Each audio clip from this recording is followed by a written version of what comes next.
generally speaking, I've found if there's ownership avoidance or lack of willingness to take on ownership, that means they don't trust that they're going to be okay in this team if they fail.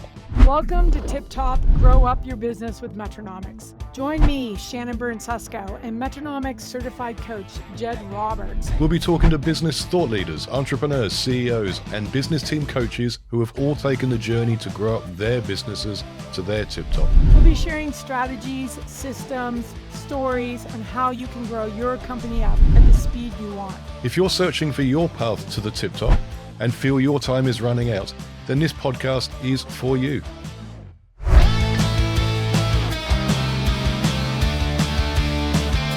Good morning, good afternoon, wherever you are. Welcome back to the Metronomics podcast. Now, today we have Louis Retief on the call. Louis, how are you? I'm doing well. Jed, how are you doing? I'm very good. Now, Louis and I have met each other a few years, mostly at Metronomics conferences, were you in San Diego? I can't remember. It's going back a while. I've only gone to Yeah. the Whistler Metronomics conferences. I'm based out of Vancouver, and so it's just easy Yeah, for me to get of up course. and love Yeah, yeah. Whistler, spend a lot of time there skiing and biking and all of the good things. Yeah. So Lewis is actually a client of one of my fellow coaches, Milan Viveka. Milan and I have spent a lot of time together over the years, so it's great to have you on the show. Yeah, good to be here. Louis, why don't you take us through a little bit of your background and your adventure with Hubley? Yeah, so I'll give the little background story. Hubley was incorporated in January 2019. And so we've been operating for about 6.5 years right now. I technically had the idea to start a company in July 2018, but took me about 6 months to get my ducks in a row to go down that path. And I have no idea where that path was going to end or start, but it's continuing to move forward. And so we incorporated in January 2019. We took about 18 months to get our product to market. There was something called COVID that hit, 12 months into our business building process that slowed things down a little bit. But we officially launched into market in July 2020 and raised some friends and family capital to get that done. Today, Hubley is the market-leading workflow and process automation system for wealth management and financial advisory firms. You can think of Hubley as Trello or Asana on steroids, but purpose-built for highly regulated financial services companies. So we have we're an operating system. We provide a lot of no-code automation capabilities, workflow dashboards, all of those fun things. And in 2021, we raised our first seed round and scaled the organization from there. And most recently, we were actually acquired in February of 2025. And so it was a 6.5 year journey through a lot of pain and suffering, but a lot of fun as well, and lots of people along the way, and lots of good lessons learned. Well, congratulations on the acquisition. Thank you. So you mentioned pain and fun. Um, what were the high spots of that journey? And then we can focus on the low spots. Yeah, I think the highs always that I reflect on are just the personal growth that you get to experience as an entrepreneur. I think people always celebrate, the revenue goals, or celebrate the financial outcome at the end, or celebrate the team growth. And those are all good things to celebrate. And we had tons of successes on that side of things, and the amazing customers we got to work with. But the piece that I'm like personally the most grateful for, reflecting back at, asking that, was that a good thing to invest 7 years of my life into? That's not a small percentage of my life. Was that endeavor worth it? And I think the best, most positive things are the personal growth. I've had this conversation with a number of friends, and the best way I can describe the experience of building an organization is that organization becomes a mirror, and it will large part reflect all of your growth edges, the places that you are struggling as an individual, or the places that you need to grow or learn something from. It's very similar to being in a long-term intimate relationship or marriage with someone that you experience in building a company for 7 years. And that reflection of that whiteboard or mirror on yourself is very daunting and intimidating and difficult, but at the same time, I'm very grateful for all the things that it taught me. And I think it made me a better human in the end of the day. I recall you mentioned that you had you had a slight disagreement with the view that you can only grow as fast as you can grow yourself. And you made the point that it's well, actually, that's not right. The company can only grow as fast as the leadership team can grow. Exactly, yeah. And that same applies to your co-founders and I'd say large part your C-suite team, right? Like they're as intimately connected to the company as anyone else, as the founder or co-founder is. And it's going to challenge anyone in that C-suite role just because of the depth of responsibility that you take on, that you're going to be put into a very similar position and it's incredibly vulnerable and not a lot of individuals are ready for that level of vulnerability and intimacy. It you know and it isn't a company building viewpoint, but they likely struggle with vulnerability and intimacy in their personal life as well, and those things do carry over. And so yeah, I fully agree with that statement, and it's an evolution of a quote that was shared to me from Michael Katchen, who's the founder of Simple, obviously a very successful Canadian startup story. And yeah, his advice is just so good that your leadership team and your leaders are the generally bottleneck to organizational growth. From recalling back your presentation in Whistler, now the the leadership team journey wasn't a straightforward journey. No. Do you want to dive into that a little bit? I don't think there was anything straightforward about the Hubley journey. Maybe the sales, like cold calling customers and doing sales, was maybe straightforward. I was always good at that, but the rest all came through a lot of hardship, I would say, and not bad hardship, but it it was emotionally difficult at times. And so, there's a couple of things that I'll share on that journey, which became very interesting. Is is trust became this core theme that I ended up thinking a lot about. And the reason I thought about it is that it's so easy to measure success in the organization, right? You can look at revenue growth, you can look at customer growth, user growth, you can look at, your cost of customer acquisition for all these different marketing channels. Like everything is measurable as long as you pay for some software, you can measure it. But there was no software that could measure is what is the level of trust that exists in your leadership team or your organization. And I think trust is like the core to quick decision making. It's the core to culture. It's the core to helping people be better leaders, more vulnerable in their leadership, to better coaching. Is like, is there trust in the organization? And there's no metric for it. And so I got quite curious, and this was with the work that I did with Milan, is like, how can you be observant to trust existing in your organization? And it became pretty curious, like, you know, it's not obvious when it's there, but it's obvious when it's not there. It's these little things on how people show up when they're at in-person meetings, how they're energetically attuning to the environment. And you almost need to become like a fly or a third party viewing your team from a whenever you're working together and just seeing energetically, can you feel if trust is present among the team? And it's funny, sometimes you can sense that there's not trust amongst different individuals, but there's trust among other individuals. And so something Milan and I experimented with, which was so interesting, is we forced different seat arrangements when we had our leadership team meetings. And forcing different arrangement has actually increased the trust in some cases and decreased the trust in other cases, because people that maybe had less trust, if you separated them and put someone that they both trusted in between them, you then created a more cohesive environment. And so it's fascinating to experiment with very little things like that to actually try to increase the trust in the room. And it was a fascinating experiment. And I think like there's a core lesson around trust that I found fascinating in kind of building team and team structure and leadership. And I can expand on some more more other learnings that we went through as well. Well, that's an interesting concept, isn't it? Not being able to determine whether there is trust, but it being very, very clear when there isn't trust. What were the signs you looked for? Those cracks or those gaps that you saw in the leadership team that showed you or told you that the trust wasn't where it should be? Yeah, so there's a couple of things that became quite obvious as we kept doubling down on this theme of trust.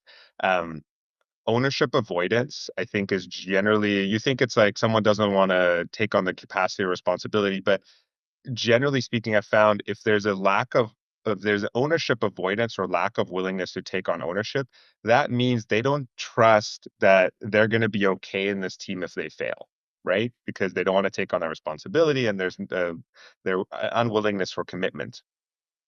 There's this need to always be right when trust doesn't exist, because you're like there's a separation from me versus you, versus like, no, like we're in this together trying to build this organization. It's like we all win or we all lose. There's no me versus you. um the third one that became quite obvious was dependence on the CEO, right? Like just deferring decision making or looking to the CEO. And you can almost see this when you're in meetings about where eyes go, right? Is the eyes constantly going towards the CEO when you're speaking, or are you speaking to the group as a peer? Um, People unwilling to adjust their role, lack of engagement is an obvious one. And then I think the one that became the most frustrating for me is like after the fact mediations, right? Like we just spent 8, 12 hours in a room together over the course of 3 days. That's a huge investment of time for the organization. And then we have to mediate decision making and conversations after the fact. Like, what a waste of time. Like, why weren't you just honest about what needed to change or happen when we were all together? So those are subtle, I would call them subtle cracks or gaps that became more and more obvious the more you were observant to trust issues in the team. I mean, that after the fact mediation, I mean, the whole point of getting the leadership team to work together on strategy and on planning in the first place is so that you don't have to do that. So that must have driven you mad. Yeah. No, it definitely did at times. But to be honest, Jed, like I was a first time entrepreneur. I founded Hubley when I was 24 years old, right out of college. I had no cooking clue what I was doing, and I argue I still somewhat don't know what I'm doing, but I really didn't know what I was doing for a long time and had to learn a lot of these lessons the hard way, and I'm very grateful for them at the end of the day. Now, as coaches, we often see our role as being, being the fly on the wall to the leadership team conversations and interactions. It sounds like you almost had to adopt that role yourself with the rest of your leadership team. Yeah, and I think Milan did a fantastic job at like bringing that perspective to me, right?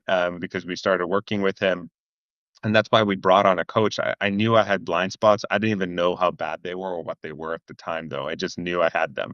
And so brought Milan on, and we had our first debrief after his first weekend doing planning with us. And he pointed out some of these dynamics, and he's like, "What do you think about that or that dynamic?" And then I was like, I've never actually lifted myself up to that like third person viewpoint. And so that like unlocked the, hey, what if I can be present both in the meeting, but I can also be observant to the meeting in its entirety. And so it helped me also assume that coach's role as well, at the same time, which I think is really important because your coach is not always there.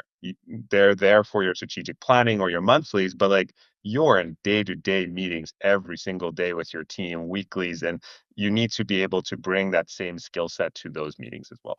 So taking that view of, being the observer of your team, you must have identified some interesting traits or interesting characteristics in the leadership team.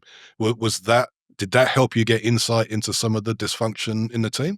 It definitely did, and it's interesting how how the most difficult things ends up being like human psychology basis from a leadership standpoint. Like, what is an individual's psyche and why are they behaving a certain way all the time, right? And where is that behavior coming from? Is it and trying to understand that is really important, because if you can understand what is causing someone to behave a certain way on a consistent basis, then you can potentially plan forward or change things. You're like, and, and so we, at the same time, we were going through these leadership challenges. I started learning a lot more about a therapeutic framework called internal family systems.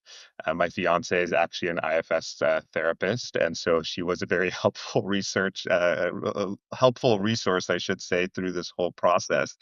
And I really like the IFS framework.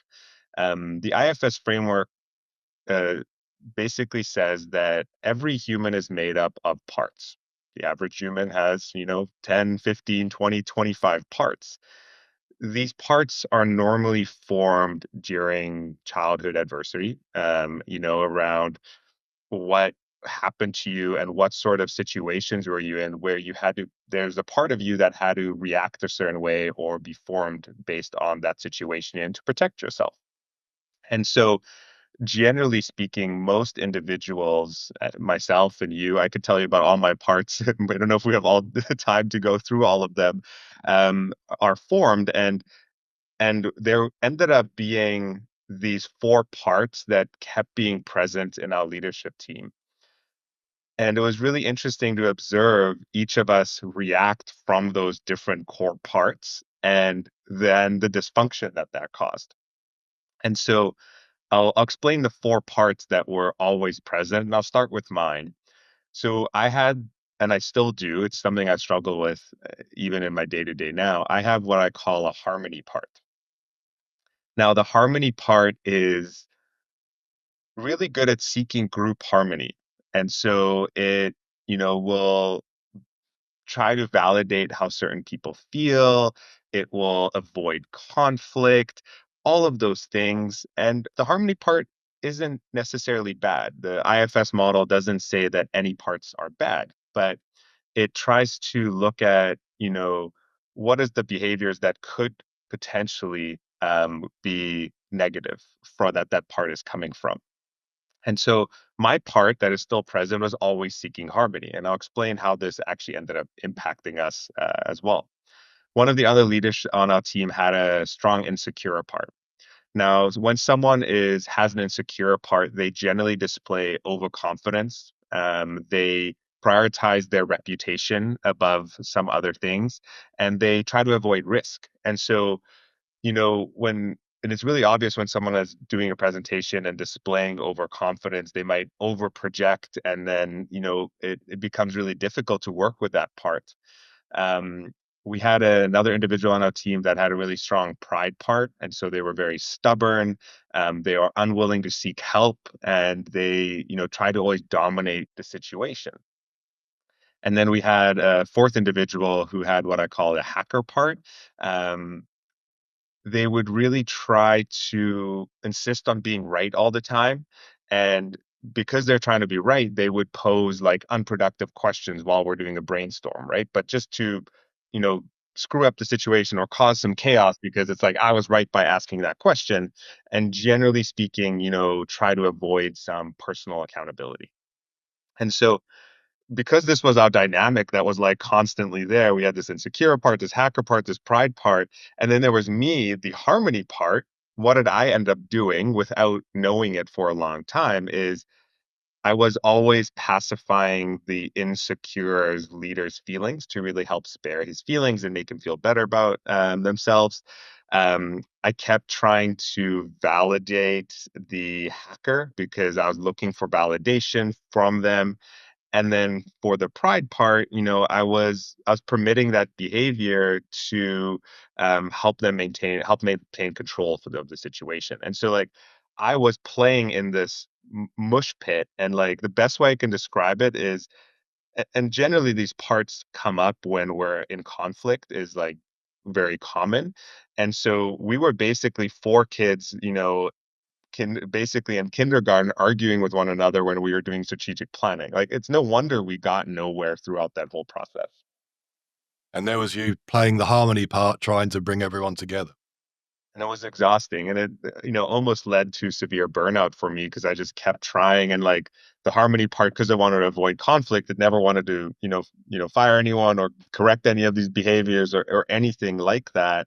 And it really struggled with that. And so it took about 2 years of going through different strategic planning, different goals, and working with Milan before like we finally reached a point where like this is going nowhere with this team, and we need to have some changes.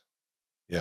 Now we'll drill down into what happened next in a moment, but to those of you who are watching, if you're enjoying this podcast, then don't forget to like and subscribe and hit that notification bell so you get notified of future episodes like this. So, Lewis, what happened next?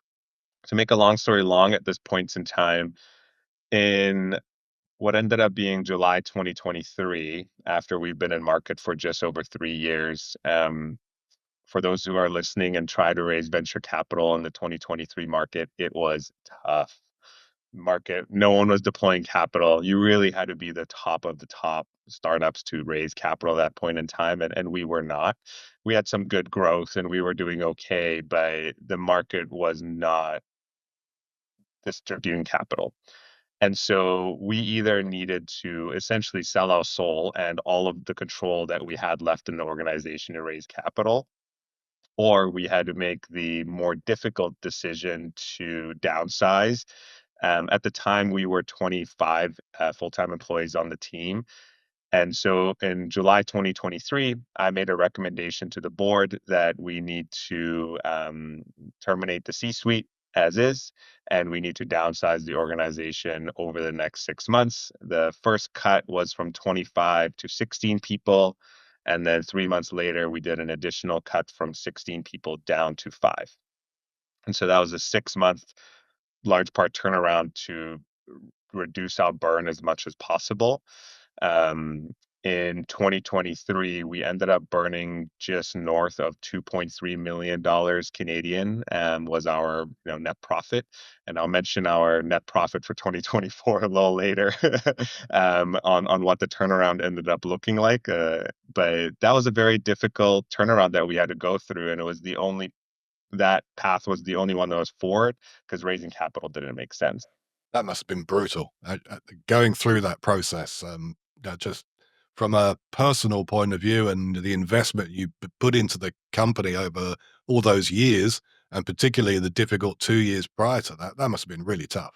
It was really tough. Like there were so many nights where I would, you know, get before I ended up making a decision. I definitely cried several times before I built up the courage to actually go make that decision. And not only that, but my co-founder at the time, was a longtime best friend, and so we and ultimately the whole C-suite team, it was not there's not a lot of animosity involved in it. It was everyone was like, this is the right decision. Like everyone knew it, and we just had to make it. And it just took some courage to like put that as an option on the table because it's not an option any of us discussed before that.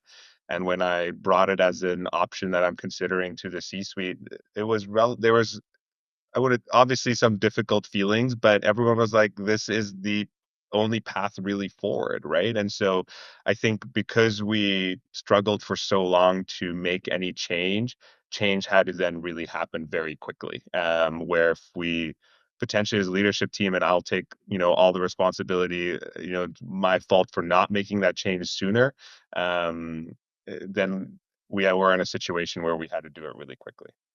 But out of that process, you developed some good resources and tools.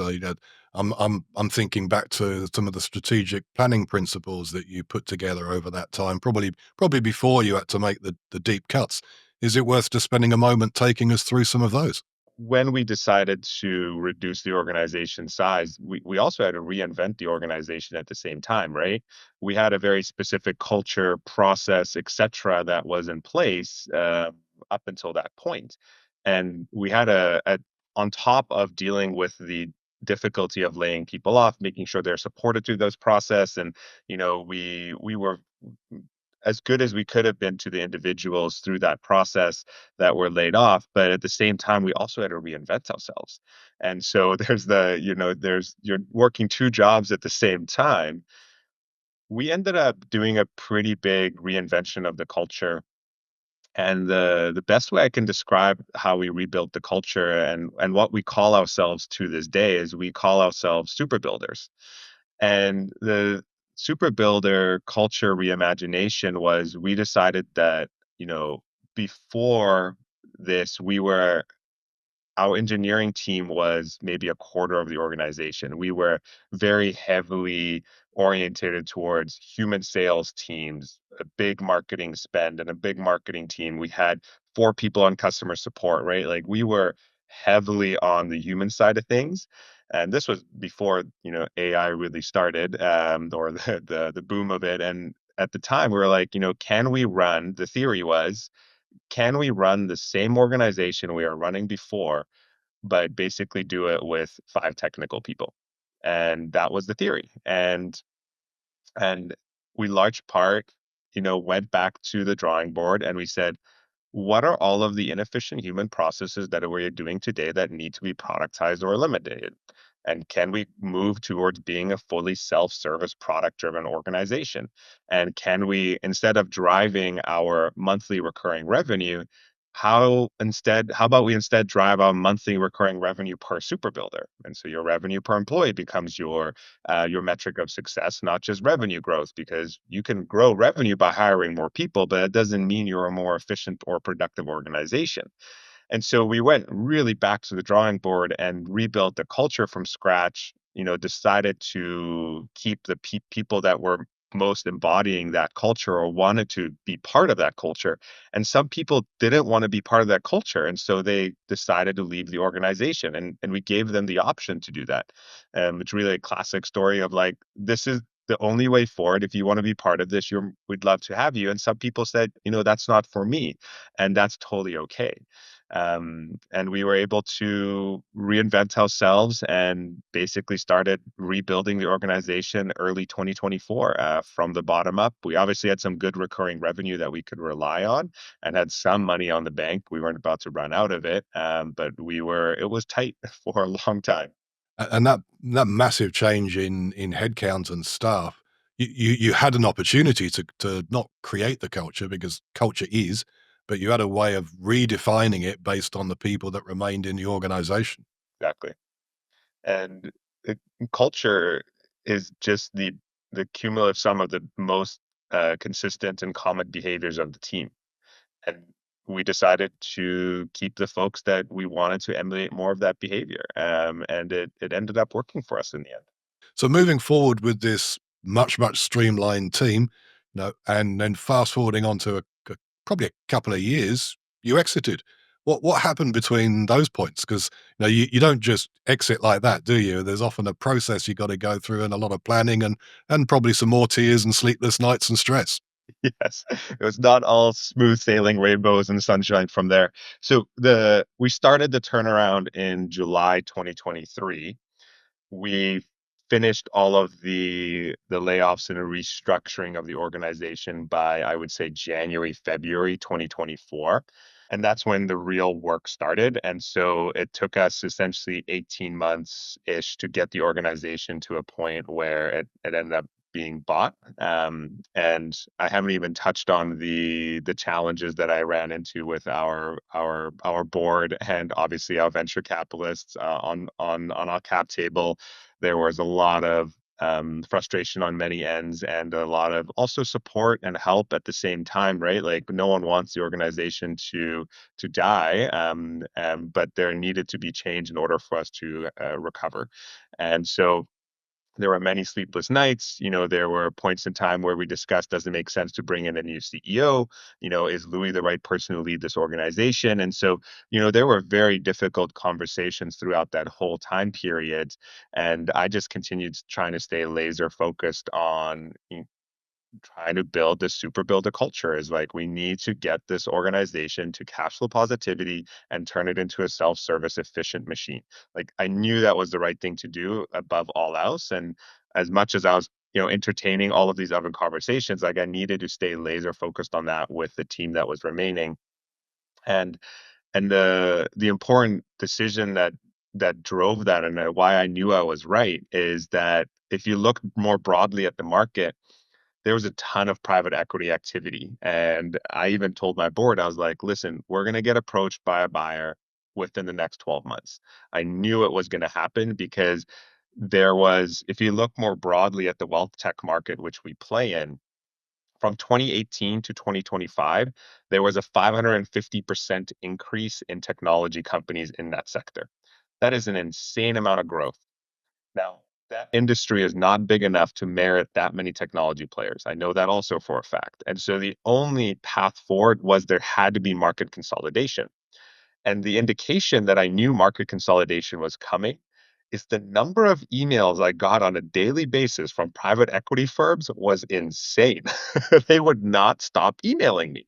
And I'm like, why all of a sudden, just this last year, am I getting so many emails from private equity firms? It's not like we were we just raised our Series A round, or there was some sort of big milestone that made it very obvious that Hubley was an acquirable target.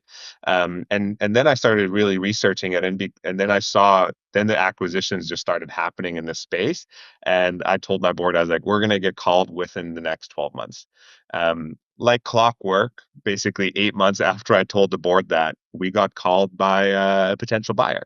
And that kicked off the acquisition process, and that in itself is a lengthy and painful process. But in the end of the day, it was such good strategic alignment with the buyer who ended up buying us, and I'm so grateful of the opportunity to work with them. And they had such a strong vision for the space that was exactly aligned with my vision for the space, and so it all just worked out quite magically, I would say. And it all became possible because of how lean the organization was and how close we were to cash flow positivity, that the acquisition was just like perfect in their ballpark of what they were looking to buy. And we were a very strong strategic fit, servicing the exact same customers, all of those good things. And we ended up taking about 6 months from start to finish to close the deal. And the sale was officially completed in February 2025. Okay, okay. So, Louis, two questions from me. Over this process, and the difficult process with highs and lows for sure, what was the one thing you wish you had done differently? And second question is, what was your biggest insight or learning point? So let's start with the thing you would have done differently.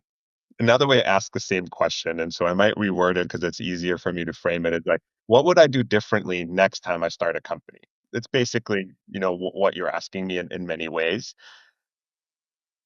I think I would be a lot more conscious about corporate structuring, cap table structuring, who you're bringing onto your board, the power that you give away when you do that, the control that you give up when you sell shares of your organization, and then who ends up being your co-founders, because they do control a lot of the organization's future.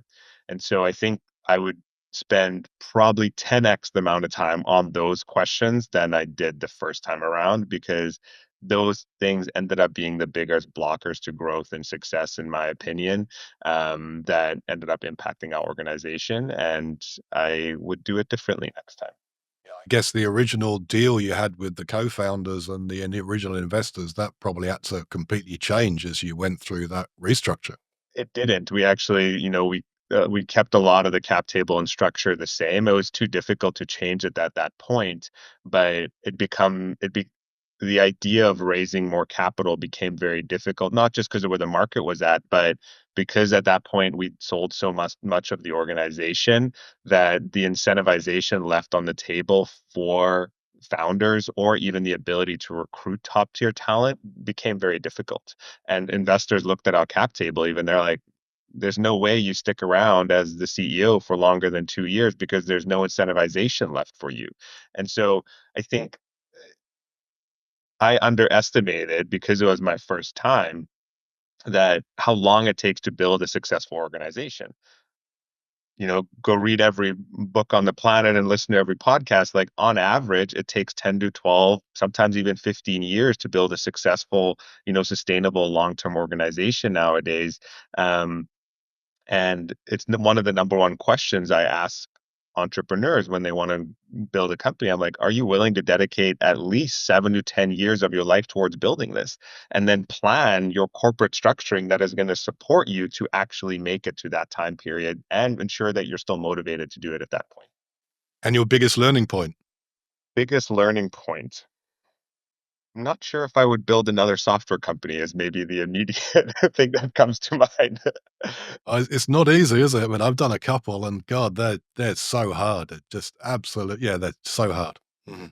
I think they're harder than people anticipate. They're like, "Ah, software, it's like all the rave and there's TechCrunch and Y Combinator and da da da da da," right? And it seems like the easy thing to do, but it's very difficult to build a software company, a lot harder than I think individuals anticipate, and it's primarily because the barrier to entry is so low, right? Anyone can start a software company, and so it's an incredibly competitive space. And now with AI and vibe coding and all of those things, it's even easier. And so, one of my insights is like, do I want to build another technology venture? I have the skill set and the knowledge on how to do it, but there's also a part of me that wants to build things more for the real world, right? And not to say that software is not for the real world, but it sometimes is very intangible and you can get lost in that intangibility of it. And so, I'm starting to think about more tangible businesses that are that you can see it and feel it that as like maybe my next venture, but that's just something I've been thinking about and maybe an interesting insight that popped in my mind as soon as you asked the question. Yep, yep. And sometimes the people who are technically very, very good and not organizationally very, very good. So, Louis, in your work with Milan, what were the things from the metronomic system that made the most impact for you and Hubley as you grew and then exited? It's a great question, and I'm gonna go back to my first meeting that I had with Milan. I asked Milan, "What's your motivation for doing this? Beyond the systems and the structure of Metronomics," which I'll talk about as well. Milan gave me a really good answer that I would say in large part convinced me to work with him. Milan said, "My goal is either to leave the company in a better position than I found it or the CEO." And I would say Milan large part accomplished both of those goals today. Last time I talked about this, the company one was still uncertain, but given that we have now been acquired, I would say that both of those things. And I think for me, I wasn't sure what the impact of a coach would be on the organization throughout the whole process, but I knew that there would be a positive impact on me as the CEO. And I think I've always believed in investing in myself and bringing on support and structure, advice, mentorship throughout the whole journey of my professional career. And Milan really was a big part of that. And I say the self awareness and leadership skills that I got throughout the process of just having a coach for myself was really powerful. And then for the organization, what I think the metronomic system does incredibly well is it gives you a bunch of frameworks to test. And some of them are going to work for your organization and some aren't. You're going to try weekly meetings. You're going to try monthly meetings. You're going to try frameworks to figure out your competitive advantage. You're going to try, frameworks that are going to help build trust and exercises in your team. And there's no right answer on which of those frameworks are going to work for you or your team, but it gives you this permission to experiment on finding a culture that is going to work for your organization. And I'm not sure, over the first 2 years of working Milan, I don't think we got it right. We failed a lot, and a lot of the metronomics tools and frameworks just didn't work for us, and some of them did. But through that process, it became very emergent that there's this entirely different and culture that is possible with our organization and our team, and it was large part helped formulate the concept of super builders. And so I think those are the two pieces I would really, encourage folks to think about when bringing on a coach or working with Metronomics is one, you're going to be a better leader, better entrepreneur through a process. I can guarantee you that. It's going to give you and the team the permission to test and find a culture, a framework process that is great for your organization. And you mentioned super builders. I mean, another way of categorizing a super builder is, they're the A players in your organization. They're very, very performant, as in they exceed performance expectations, but they're also very, very tight with the culture of the organization. Is that right? You nailed it. Yeah. Yeah. Okay. Awesome. Mhm.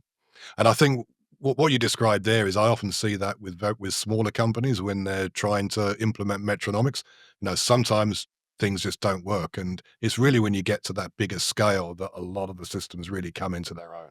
And I'd say, the super builders culture that we have today is way more scalable than the previous culture that we had. And so if we were to hire 10, 20, 50 individuals, it can now replicate, I think, where before it was like kind of evolving. We didn't really know what it was doing, but it's like so true and tight right now.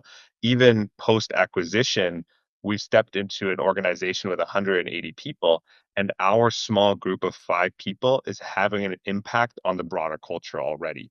And so that's really cool to see that a very small group of individuals, just the way we think, the way we uh, try to solve problems, the way we approach solutions is impacting a broader organization that acquired us. We're obviously very fortunate that we're part of a broader organization that is open to change, and like they had a good culture in themselves, and we're bringing our own exciting changes to that as well.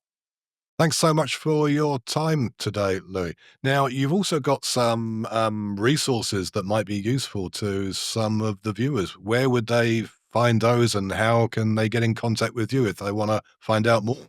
If you're a customer interested in Hubley, just visit our website. Although I doubt that is the audience here that I'm speaking to. If you're interested in connecting with me, LinkedIn is a great resource. I'm very active on LinkedIn there, and so you feel free to send me a message, follow me. Or I also have a blog on Medium, and so feel free to go read some of my content there and engage accordingly. Would love to hear from you. Thanks so much for your time today. It's a really interesting story, and traumatic story in some respects, but often startups are. Tip Top is brought to you by Metronomics. To find out more about Metronomics and how this proven 20-year-old system will save you time and money as you grow up your business, Visit metronomics.com. That is metronomics.com. share your thoughts on today's episode in the comments and suggest topics you'd love us to explore the next time. Also search for Metronomics in Apple Podcasts, Spotify, Google Podcasts, and anywhere else that great podcasts are found.